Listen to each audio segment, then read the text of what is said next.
Hello everyone, welcome back to Raj Talks. Secret Stories Roslyn, directed by Sumesh Nandakumar. Showrunner Jeethu Joseph. Showrunner എന്ന് പറഞ്ഞിട്ട് ഞാൻ ആദ്യമായിട്ട് കേൾക്കുകയാണ്. ചിലപ്പോൾ മറ്റ് സിനിമകളിലും അല്ലെങ്കിൽ വിദേശ സിനിമകളിലൊക്കെ ഇങ്ങനെ ഒരു തസ്തിക ഉണ്ടാവാം, അറിയില്ല. പക്ഷേ ഇതിനെക്കുറിച്ച് ഫർദറായിട്ട് മനസ്സിലാക്കിയപ്പോഴും ഇതിൻ്റെ ഇൻ്റർവ്യൂ കണ്ടപ്പോഴാണ് മനസ്സിലായത്.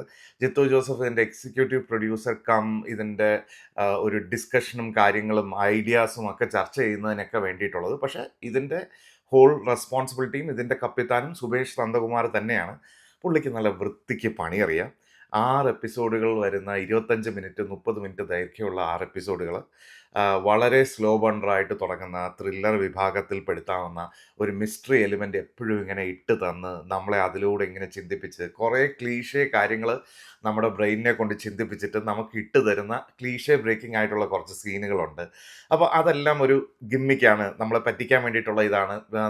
ഡയറക്ടർ നമ്മളെക്കാൾ ഒരു പടി മുന്നേ ഇങ്ങനെ പോകുന്നു എന്നുള്ള രീതിയിലൊക്കെ ഇങ്ങനെ കാണിച്ച് ഒരു 6th എപ്പിസോഡ് വരെയും നമ്മളിങ്ങനെ ഒരു മുൾമുനയിൽ നിർത്തി. എങ്കിൽ സ്ലോ ബോണ്ടറാണ്, ഭയങ്കര എക്സൈറ്റിംഗ് ആയിട്ടല്ല. ഓരോ എപ്പിസോഡിൻ്റെ അവസാനവും ഒരു ക്യാച്ച് പോയിന്റ് ഉണ്ട്, നമ്മളൊന്ന് അമ്പരക്കുന്നുണ്ട്. ആക്ടിങ് വൈസ് നമ്മൾ ഭയങ്കരമായിട്ട് ഇഷ്ടപ്പെടുന്ന ഒരുപാട് പെർഫോമൻസ് ഉണ്ട്, അതിലേക്ക് വരാം. അങ്ങനെ ആകെ മൊത്തത്തിൽ എന്നെ സംബന്ധിച്ചിടത്തോളം ഒരു 2-3 ഫസ്റ്റ് എപ്പിസോഡ് കണ്ടപ്പോൾ തന്നെ ഇന്നായി. സെക്കൻഡ് തേർഡൊക്കെ ആ ക്യൂരിയോസിറ്റി ഇങ്ങനെ നിലനിർത്തുന്നുണ്ട്. 4th 5th ആയപ്പോഴത്തേക്കും ഇത് എങ്ങോട്ടാണ് പോകുന്നത് അതുകൊണ്ട് ഒരു പിടിയും തരുന്നില്ല എന്ന അവസ്ഥ. 6th ഫൈനൽ എപ്പിസോഡ് ഒരു കത്തിക്കലാണ്. Awesome experience. അത് ഒട്ടും പ്രതീക്ഷിച്ചില്ല, ഇത്രയും പ്രതീക്ഷിച്ചില്ല. ഒന്ന് കണ്ടതിന് ശേഷം രണ്ടാമതൊന്ന് ചിന്തിക്കുകയാണെങ്കിൽ ഈ സംഭവങ്ങളൊക്കെ ഓക്കെ, ഇതിനു മുമ്പും വന്നിട്ടുണ്ടാകാം എന്നൊക്കെയുള്ള ചിന്തകളൊക്കെ തരുമെങ്കിലും വളരെ ബ്രില്യൻ്റ് ആയിട്ട് മേക്ക് ചെയ്തിട്ടുണ്ട്. അത് ബ്രില്യൻ്റ് ആയിട്ട് ഹൈഡ് ചെയ്ത് അവസാനം വരെയും ആ ഒരു ഇത് കൊണ്ടുവന്ന് തരുന്നുണ്ട്.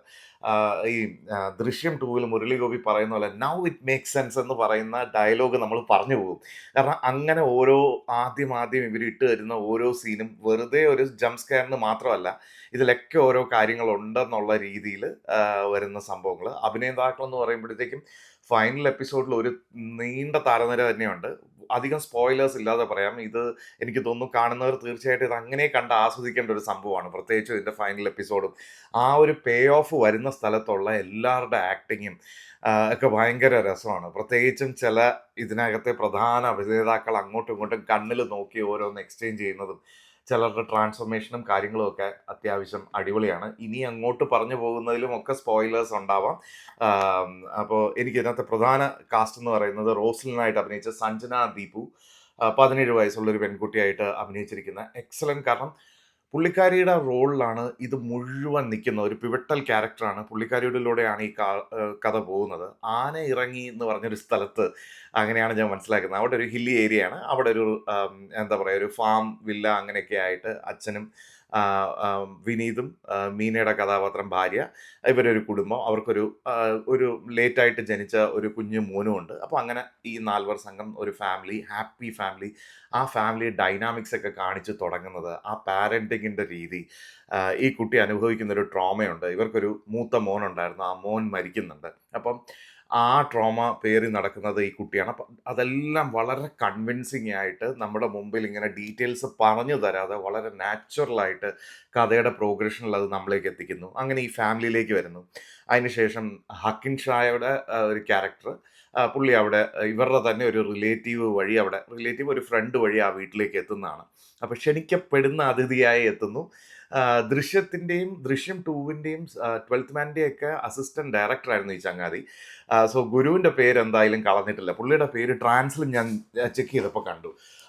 അപ്പോൾ പുള്ളി അത്യാവശ്യം പണി അറിയാം. പുള്ളിയുടെ അടുത്ത പടം സോളിഡ് ആയിരിക്കും എന്തായാലും. എന്ന് വെച്ചാൽ ഒരു സാധാരണ സംഭവത്തിനെ, അല്ലെങ്കിൽ ഒരു പക്ഷേ നേരത്തെ തന്നെ ക്ലൂസ് കൊടുക്കാവുന്ന സംഭവത്തിനെ പുള്ളി ഒരുക്കിയെടുത്തിരിക്കുന്നത് നന്നായിട്ടുണ്ട്. സോ ഡയറക്ടറിൽ പ്രതീക്ഷയുണ്ട്. ഈ പേര് ഓർത്ത് വെക്കേണ്ട ഒരു പേരാണെന്ന് തന്നെയാണ് എനിക്ക് തോന്നുന്നത്. പിന്നെ TG രവി, ശങ്കർ രാമകൃഷ്ണൻ, അങ്ങനെ ഒരുപാട് താരങ്ങളുണ്ട്. പക്ഷെ മെയിനായിട്ട് വിനീത്, മീനയുടെ ഡബ്ബിംഗ് മീന തന്നെയാണോ ചെയ്തത് അതോ വേറെ ആരെങ്കിലും ആണോ അറിഞ്ഞൂടാ. ബട്ട് സ്റ്റിൽ ഇവരെല്ലാവരും എന്താ പറയുക സീസൺഡ് ആക്ടേഴ്സായിട്ട് മാറിയിരിക്കുന്നു. വിനീതിനെ എക്കോയ്ക്ക് ശേഷം ഇനി പുള്ളിയുടെ അഭിനയം നന്നായിരുന്നു എന്ന് പറയേണ്ട ആവശ്യമില്ലാത്ത രീതിയിൽ ചെറിയ നുവാൻസസ് ആണെങ്കിലും നോട്ടങ്ങൾ കൊണ്ടാണെങ്കിലും ചമ്മലും ഒരാളോടൊരു കാര്യം അവതരിപ്പിക്കുന്നതിലുള്ള പുള്ളിയുടെ ആ ഒരു ഗിൽറ്റ് കലർന്ന ഒരു ഫീലും അങ്ങനത്തെയൊക്കെ എല്ലാം രസമായിട്ടാണ്. ഇപ്പോൾ ഒരു കുടുംബം എങ്ങനെ ആയിരിക്കണം, ഈ കുടുംബത്തിൽ ഒരു തേർഡ് പാർട്ടി അല്ലെങ്കിൽ ഒരു തെറാപ്പിസ്റ്റിൻ്റെ ആവശ്യം കുട്ടികൾക്ക് എന്താണ്, അല്ലെങ്കിൽ ഒരു കാരണവ സ്ഥാനത്തുള്ള ആള് ഇതിനകത്ത് ടി ജി രവിയുടെ ഒരു പള്ളിയിലച്ചൻ ക്യാരക്ടറുണ്ട്. അപ്പോൾ പുള്ളിയുടെ ഒരു ഇന്റർഫിറൻസ് ഒക്കെ ഉണ്ട് ഈ ഒരു ഫാമിലിയിലോട്ടൊക്കെ. അപ്പോൾ ഈ കാലഘട്ടത്തിൽ ഒരു പള്ളിയിലച്ചന് ഒരു ഫാമിലിയിൽ കയറി പറയാൻ പറ്റുന്നതിന് ലിമിറ്റേഷൻസ് ഉണ്ടെന്ന് വിശ്വസിക്കുന്നു. കാരണം കുടുംബം പഴയതുപോലെയല്ല, ഇപ്പോൾ ഒരു ക്രിസ്തീയ പശ്ചാത്തലത്തിലാണ് ഇത് പറയുന്നത്. അപ്പോൾ അങ്ങനെ അത് തന്നെ ഉൾക്കൊണ്ടിട്ട് എഴുതിയിരിക്കുന്ന കഥാപാത്രങ്ങൾ, അപ്പം ഒരു സൈക്കാട്രിസ്റ്റ് ആയിട്ട് വരുമെങ്കിലും ശങ്കർ രാമകൃഷ്ണന്റെ ക്യാരക്ടറുണ്ട്. പുള്ളിയായിട്ട് തന്നെ ടിപ്പിക്കൽ പെർഫോമൻസ് ഉണ്ട്. പക്ഷെ പുള്ളി ഒരുപാട് അഭിനയിക്കാത്തത് കൊണ്ട് നമുക്ക് അത്ര ബോറടിയില്ല പുള്ളി ആ പ്രസന്റ് ചെയ്യുന്ന രീതി. പക്ഷെ ആ പറയുന്ന കാര്യങ്ങളും ആ ഡയലോഗ്സും ഒക്കെ എവറിത്തിങ് മേക്ക് സെൻസ്. നല്ല രസമായിട്ടാണ് അത് പ്രസന്റ് ചെയ്തിരിക്കുന്നത്. അപ്പോൾ ഇപ്പൊ സ്വന്തം അച്ഛനും അമ്മയും പറയുമ്പോൾ മനസ്സിലാക്കാത്തൊരു കാര്യം മൂന്നാമതൊരാൾ പറയുമ്പോൾ ഒരു കുട്ടിയിൽ ഉണ്ടാക്കുന്ന ചേഞ്ചസ്, ഇതൊക്കെ ഫസ്റ്റ് എപ്പിസോഡിൽ തന്നെ വരുന്നുണ്ട്. മനോഹരമായിട്ടുണ്ട്. ആ ഒരു ഫാമിലി ഡൈനാമിക്സ് നല്ല രസമായിട്ട് വന്നിട്ടുണ്ട്. അവിടുന്ന് പിന്നെ ഇതൊരു എന്താ പറയുക, ഈ കുട്ടിക്ക് ഒരുപാട് ട്രോമയും കാര്യങ്ങളും ഒക്കെ ഉണ്ട്. റോസ്ലിൻ എന്ന് പറഞ്ഞ കഥാപാത്രം, സഞ്ജന ദീപു ചെയ്തിരിക്കുന്ന കഥാപാത്രം. അപ്പോൾ പുള്ളിക്കാരി കുറേ സ്റ്റോറീസ് ഒക്കെ വായിക്കുന്നുണ്ട്. സ്വപ്നങ്ങളും അങ്ങനത്തെ പ്രശ്നങ്ങളും ഒക്കെ വരുന്നുണ്ട്. അപ്പോൾ സ്വപ്നത്തിൽ ഓരോ ക്യാരക്ടേഴ്സിനെ കണ്ടിട്ട് എപ്പോഴും അരുതാത്തൊരു സംഭവം വീട്ടിൽ നടക്കുന്നു. ഈ ട്രെയിലറിൽ കാണിക്കുന്നത് പോലെ തന്നെ ഒരാൾ കൊല്ലാൻ വരുന്നത് പോലത്തെ ഒരു രീതിയിലൊക്കെ ഉള്ളൊരു ഇത് കാണുന്നുണ്ട്. ഒരു സ്റ്റേജിൽ സ്വപ്നവും റിയാലിറ്റിയും തമ്മിലുള്ള ബന്ധം വിട്ടുപോകുന്ന രീതിയിലൊക്കെ തോന്നും. ഇത് ഏതാണ് സ്വപ്നം ഏതാണ് റിയാലിറ്റി എന്നുള്ളത് അങ്ങനെ കാണിച്ച് ഇതൊരു ക്ലീഷേ സീൻ ആയല്ലോ എന്ന് പറയുന്നിടത്ത് വളരെ മനോഹരമായിട്ട് ഡയറക്ടർ ഇതേ സാധനം വീണ്ടും ഒരു സംഭവമായിട്ട് റീക്രിയേറ്റ് ചെയ്തിട്ടുണ്ട്. എന്തായാലും ഇതിൻ്റെ പുറകിൽ നടന്നിരിക്കുന്ന ഒരു ബ്രെയിൻ സ്റ്റോമിങ് സെഷൻ അത് നന്നായിട്ട് ഇതിനകത്ത് വന്നിട്ടുണ്ട്. വിഷ്വലിയും ഭയങ്കര എഫക്റ്റീവാണ്. ആ കഥ പറഞ്ഞിരിക്കുന്ന രീതി എനിക്ക് ഭയങ്കര ഇഷ്ടപ്പെട്ടു. ഇതൊരു സിനിമയായിട്ട് ഇറക്കിയിരുന്നെങ്കിൽ ചിലപ്പോൾ ഒരു വലിയ സ്വീകാര്യത കിട്ടില്ല. പക്ഷെ ഒരു എപ്പിസോഡായിട്ട് വൈസ് ഇറക്കുമ്പോൾ ഉള്ള അതിൻ്റെ ഒരു ഡിഫറൻസ് ഉണ്ട്. ആദ്യം ഒരു 2 എപ്പിസോഡ് കണ്ടിട്ട് നിർത്തി ബാക്കി പിന്നെ എപ്പോഴെങ്കിലും തുടങ്ങാമെന്ന് വിചാരിച്ചതാണ് തോന്നുന്നു. ബിഞ്ച് വാച്ച് ചെയ്ത് മൊത്തം കണ്ടു തീർത്തു. എന്നെ സംബന്ധിച്ചിടത്തോളം വളരെ എക്സൈറ്റിംഗ് വാച്ചായിരുന്നു. നമ്മുടെ വീട്ടിലത്തെ കംഫർട്ടിലിരുന്ന് ഒരു OTT പ്ലാറ്റ്ഫോമിൽ നമ്മൾ ജിയോ ഹോട്ട്സ്റ്റാറിൽ അവൈലബിൾ കണ്ടു തീർക്കുമ്പോൾ നമുക്കൊരു ഓക്കെ നമ്മുടെ ടൈം വെർത്തായിരുന്നു. 3 മണിക്കൂർ അടുപ്പിച്ച് നമ്മൾ ടൈം സ്പെൻഡ് ചെയ്തിട്ട് നമ്മളെ കുറച്ച് കണ്ടില്ല.